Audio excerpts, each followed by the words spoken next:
Let me tell you something. I love fun.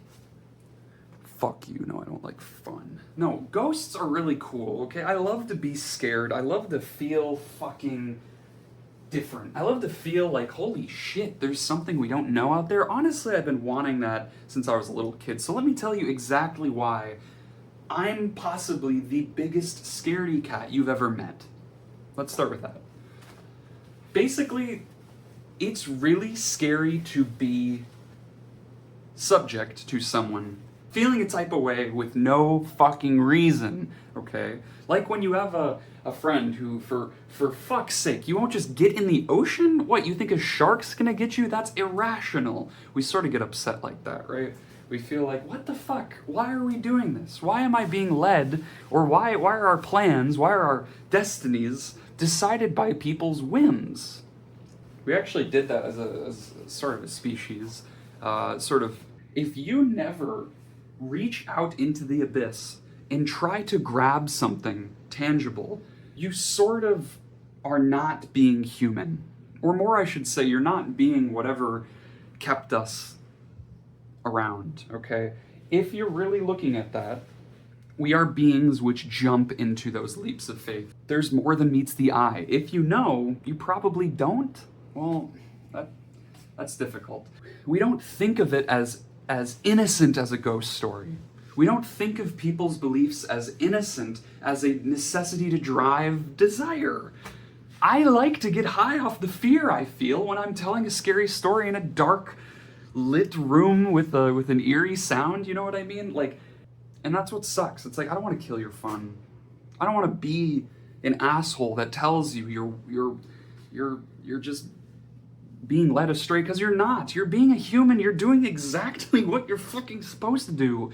And the terrifying thing about this fucking world is that doing exactly what you're supposed to do is sometimes really, really, really bad.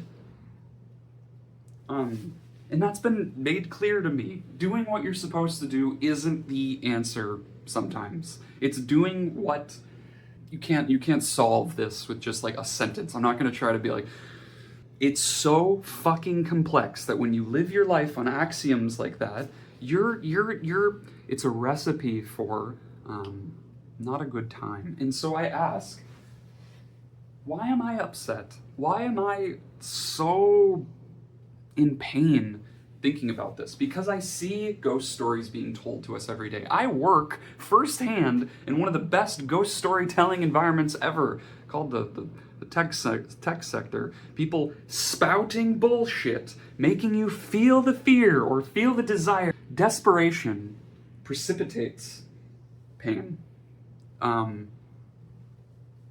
Crisis precipitates change. People telling ghost stories really, really scares me.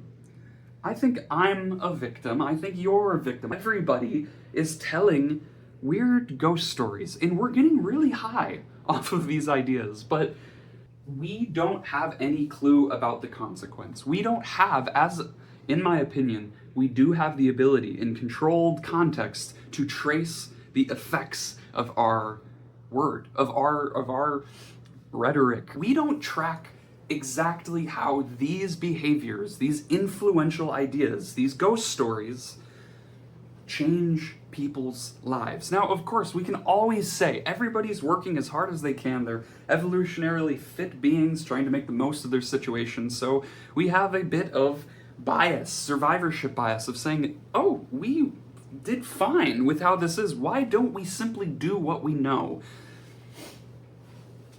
You've been there before.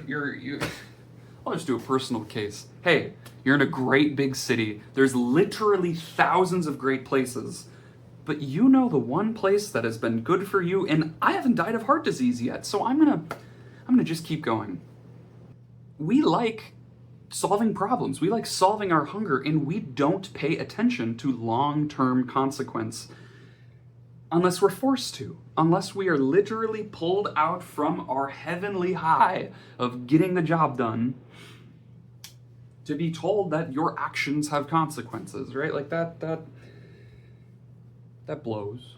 And so what I'm all meaning to say is that ghost stories are like a con man.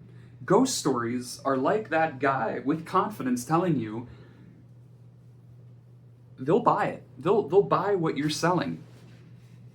But what happens to the people who are buying what I'm selling? Well, I don't know.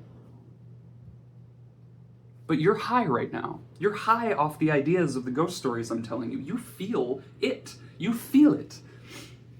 That's scary to me. Because I love a good ghost story. I love a good high. I love to feel alive. We don't want to ruin the fun of people investigating these mysterious EMF, crazy, the dot projection, you know what I mean, ghost hunting stories, and it's fun. I don't want to ruin the fun, but I want to ruin the consequences of us seeing it fester. I want us to respect a society inundated with ghost story, not just literal like ghost stories, but also like look at how we use these same tenets of the survivorship bias, the consistency, the familiarity, the lack of listening to those that are screaming when we are making important decisions, the rhetorical dogma used to make sure that the people making the decisions are of a certain thought. What do we do when the ghost stories cause, citywide, statewide, national heart disease because of our misinformation diet? What happens? What happens when we start to agree that there's a consequence? What happens when we want to align each other, weigh our decisions on how we want to change the way we talk about issues? Do we have a central vision of how it could be?